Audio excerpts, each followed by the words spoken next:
Klamné operácie zvoleného prezidenta Petra Pellegriniho. Tieto voľby naozaj ukázali, že boli ovplyvnené zahraničím a zahraničnou politikou. Ale nebol to Brusel ani Washington, ako tu zámerne a veľmi agresívne celé roky klamali Smer, Hlas, Slovenská národná strana, fašisti a Národná koalícia. Bolo to presne naopak, voľby ovplyvnila Budapešť a hlavne Moskva, ktorá si pripísala ďalšiu úspešnú operáciu hybridnej vojny, ktorú proti Západu vedie už takmer 20 ročia. A to aj za účinnej pomoci svojej 5. kolóny na Slovensku. A kolaboranti sa ešte tvária ako vlastenci. Ako prebiehajú klamné vojenské a politické operácie? Odpútavate pozornosť protivníka, aby ste potom udreli plnou silou na smere svojho hlavného úsilia. Putinovi sa oplatilo investovať do Fica, Danka a Pellegriniho a nemuseli to byť peniaze. Už chápete to zúrivé fotografovanie sa menovaných s ruským veľvyslancom Bračikovom začiatkom tohto roka. Do toho zapadá aj špinavá diskreditačná kampaň samozvaných mierotvorcov z Hlasu ako Denisa Saková a Richard Raši. V Hlase neváhali falšovať aj fotografiu lúčiaceho sa ukrajinského vojaka a vymazať mu ukrajinskú vlajku, aby vyvolali dojem úbohého slovenského vojaka, s cieľom úmyselne spôsobiť vážne znepokojenie časti obyvateľstva. Odporné konanie mimo morálku a na hrane trestného zákona v podaní ministrov vlády za Hlas. Pani Saková dokonca emotívne bránila túto svoju úbohosť tým, že ona je matka syna.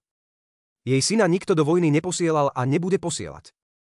Ibaže by sa vládnuci Smer a Hlas zbláznili a rozhodli sa svoju doterajšiu podporu ruskej agresie na Ukrajine premeniť aj na priamu účasť Slovenska a jeho vojakov a vojačiek po boku ruských agresorov v duchu panslavizmu a nimi tolerovaného a využívaného hnutia brat za brata.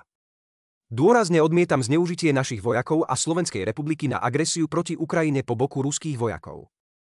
Vyzývam vládu Roberta Fica a budúceho prezidenta Slovenskej republiky Pellegriniho, aby nezaťahovali našich synov a dcéry do ruskej vojny na Ukrajine, ani nevyvíjali nátlak na Ukrajinu, aby sa vzdala v prospech ruského agresora.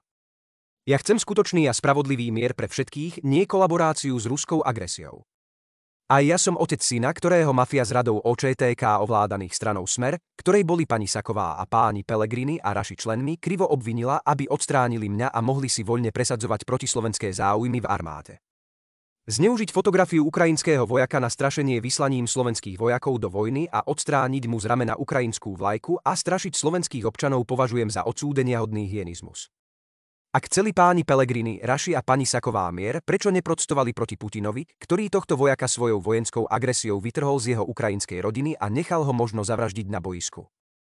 Namiesto toho najbližší tím Petra Pellegriniho falšoval fotografiu a strašil občanov korčokom.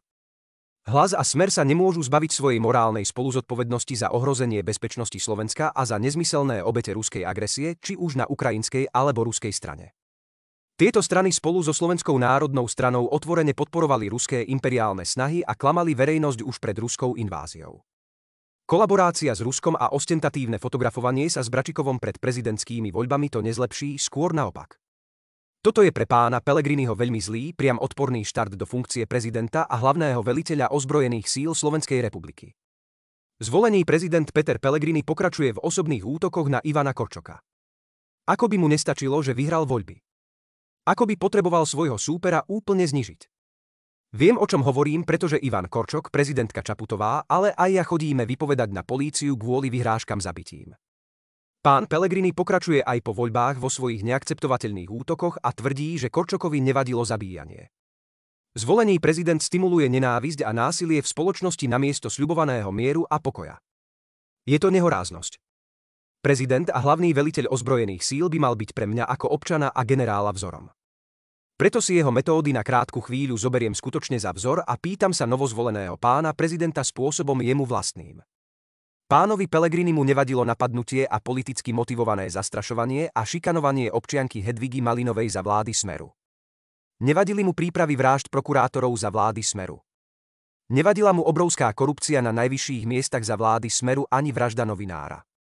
Nevadila mu činnosť organizovanej skupiny páchateľov zo zložiek štátu totálne ovládaných stranou Smer voči mojej rodine. Osobná morálna spoluzodpovednosť pána Pellegriniho za tieto udalosti je konkrétna a rozhodne vyššia ako zodpovednosť Ivana Korčoka za ozbrojené konflikty vo svete. To, čo strany Smer, Hlas a Slovenská národná strana a volebný štáb Petra Pellegriniho predvádzali a predvádzajú od začiatku roka, to je cena za kolaboráciu s vojenským agresorom a za strach zo zodpovednosti za svoje činy. Pravde veriť, pravdu žiť a pravdu brániť, generál Emer Štefánik.